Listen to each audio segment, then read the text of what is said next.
राष्ट्रीय गुणगान तिरंगा यात्रा का आज 12वां दिन है सर, कैसा महसूस कर रहे हैं आप? तो काफिला में भी देखते हैं कि भीड़ बढ़ता जा रहा है, क्या संदेश देंगे आप लोगों को इस तिरंगा के? भारत के भूमि पर, इस देश में भारत के भूमि पर न जाने कितने सुरमा और राष्ट्रभक्त ने इस देश की आज़ादी से लेकर के, आज़ादी दिलाने से लेकर के अभी तक इस देश में योगदान दिया है। आने वाला भविष्य इन बच्चों का है जो अलग अलग क्षेत्र में जा कर के इस देश के नेतृत्व करेंगे और देश को मजबूत करेंगे। क्योंकि मजबूत करने वाला और नेतृत्व करने वाला, चाहे वो शिक्षक हो या व्यवसायी हो या समाज सेवी हो या राजनेता हो या स्वास्थ्य के रूप में, स्वास्थ्य के क्षेत्र में डॉक्टर हो, यही बच्चे को बनना है। किसी ना किसी घर में वो बच्चा पल रहा है जो आने वाला समय का नेतृत्व करेगा। तो ये सौभाग्य की बात है जो राष्ट्र गुणगान यात्रा हम लोग कर रहे हैं, इसको गांव के सभी लोग प्यार और सम्मान और आशीर्वाद और इसको मजबूत कर रहे हैं। मैं उन सभी लोगों को वंदन करता हूं, अभिनंदन करता हूं और धन्यवाद ज्ञापन करता हूं। अभी तक हम लोग 600 से ज़्यादा किलोमीटर चल चुके हैं। डेली 40 से लेकर के 60 किलोमीटर का दायरा हम लोग कोशिश कर रहे हैं कि अलग अलग गांव में, पंचायत के अलग अलग गांव को कवर करें। और अभी उससे लगता है कि लगभग 60+ डेटा के अनुसार मीटिंग हम लोग कर चुके हैं अलग अलग गांव में। तो ये यात्रा चल रहा है, क्योंकि आज भी देखिए 3 मीटिंग हो चुका है और शाम तक 4-5 मीटिंग और हो जाएगा। तो डेली ये राष्ट्र गुणगान यात्रा का अगला प्लानिंग क्या है? इस देश के खिलाफ षड्यंत्र करने वाला, देश के अंदर और देश के बाहर के लोगों को सबक सिखा देना कि भारत माता के खिलाफ, भारत भूमि पे रह करके या भारत के बाहर रह करके भारत के खिलाफ षड्यंत्र नहीं करे। क्योंकि भारत एक जीता जागता पुरुषार्थ है। इस धरती पर हम सब भारत माता के सपूत, ऐसे देश के खिलाफ षड्यंत्र नहीं होने देंगे। अब तो बातें भी होने लगी है कि राजनीति कर रहा है सर। राजनीति कोई गलत विषय नहीं है, लेकिन दुर्भाग्य है कि गलत लोगों के इसमें आगमन होने के कारण, अयोग्य और कर्मठ लोगों के आगमन होने के कारण लोग राजनीति को तुच्छ मानते हैं। जैसे अब देखिए, कल कुमार कालिका प्रसाद जी का जो स्वतंत्रता सेनानी रह चुके हैं, उनका कल जयंती था। लेकिन दुर्भाग्य की एक बात है कि कुछ परिवार के लोग नहीं चाहते हैं कि उनके कीर्ति को याद किया जाए और उनको, इस राष्ट्र को जो विस्मृत नायक के रूप में जानता है, उनको ये उनके पुरुषार्थ को, उनके गाथा को याद करें। वो नहीं चाहते। कुछ परिवार चाहते हैं कि उनके और उनके माता पिता का गुणगान होता रहे, बट ऐसा होगा नहीं। कौन वो परिवार है जो स्वतंत्रता सेनानी को नहीं चाहते याद करें?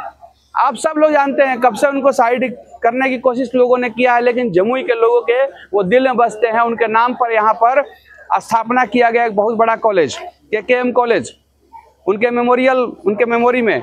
और लाखों बच्चे उस विद्यालय से पढ़ करके, ज्ञान की भूमि से निकल करके अलग अलग क्षेत्र में काम कर रहे हैं। और सौभाग्य की बात है, शिक्षक दिवस है, जहाँ पर डॉक्टर सर्वपल्ली राधाकृष्णन जी के जयंती पर पूरा देश के शिक्षकों को सम्मान दिया जाता है और उनको शिक्षक दिवस के रूप में मनाया जाता है। और आज भी एक कार्यक्रम था, वहाँ पर हम लोगों ने सहभागिता अपना दिया है।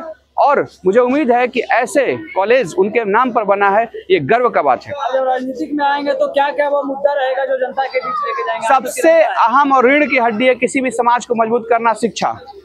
ये बच्चों का अगर शिक्षित दिमाग बन जाए तो ये बच्चा कुछ भी कर सकता है। इस देश में या इस दुनिया में सबसे बड़ा कोई संसाधन है तो वो शिक्षा है और शिक्षित दिमाग है। मानव संसाधन से बड़ा कोई भी संसाधन नहीं है। कितना भी धन दौलत हो, उसे बर्बाद करने में समय नहीं लगेगा। अगर सही शिक्षित दिमाग है, कर्मठ व्यक्ति है, तो कितना भी कम संसाधन दिया जाए या कुछ भी नहीं दिया जाए तो बहुत बड़ा संसाधन खड़ा किया जा सकता है। ऐसा तमाम एग्जाम्पल है। आप एक अधिकारी भी रह चुके हैं और उद्योग से भी जुड़े हुए, तो बेरोजगारी को लेकर के, रोजगार को लेकर के कैसे देखते हैं? जमुई में क्या उद्योग शुरू करेंगे? देखिए, उद्योग और हर चीज का अपना लिमिटेशन है। मैं चाहता हूं कि बच्चों को इनोवेटिव माइंड ऐसा बना दिया जाए, उनकी सोच को इस कदर स्वरूप दिया जाए, चाहे शिक्षा दे करके या ट्रेनिंग देकर, प्रशिक्षण दे करके, या उनको मोटिवेट करके कि न केवल एक लायबिलिटी नहीं बने, मतलब एक बोझ नहीं बने, एक एसेट बने, एक संसाधन बने और अपने साथ साथ कई लोगों को रोजगार दे। इस तरह का मोटिवेशन से अगर हम लोग निकलेंगे तो ये बच्चे तब जाकर के देश का जो बेरोजगारी की समस्या है वो खत्म कर पाएंगे। नहीं तो केवल आप सोच रहे हैं अगर कि केवल सरकार खत्म कर पाएगी, सरकारी नौकरी देकर के संभव नहीं। हाँ, सरकार जरूर नियम पॉलिसी ऐसा बना सकती है कि ऐसा शिक्षा दिया जाए जिससे रोजगार उत्पन्न हो, ऐसा शिक्षा दिया जाए कि इनके हाथ में कला आए, ऐसा शिक्षा दिया जाए कि मेंटली स्ट्रांग हो और इनको प्लेटफॉर्म दिया जाए।